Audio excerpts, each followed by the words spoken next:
In 2021, whistleblower Frances Haugen revealed how the Facebook algorithm is systematically promoting content to trigger emotional reactions in its users, knowingly amplifying misinformation and hate speech, leading to severe real-world implications. The prefrontal cortex is the brain region responsible for our attention, but also for self-control and adaptation.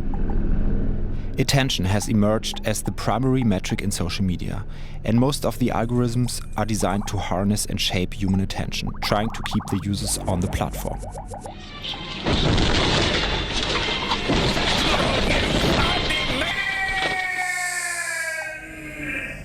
The algokinetic work, Don't Look at Me, is reacting to human attention in a different way. The more attention it senses, the more stressed and disharmonic its algorithms become.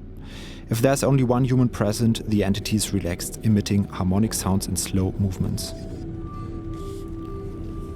Visually, the work is referencing the tensegrity principle, introduced by Buckminster Fuller and Kenneth Nelson in the 1970s.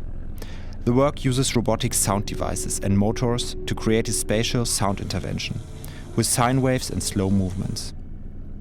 Don't Look at Me has an ingrained persona and is controlled by a reversed social media algorithm. It acts as a kinetic entity reflecting on the balance between organisms in a shared ecosystem.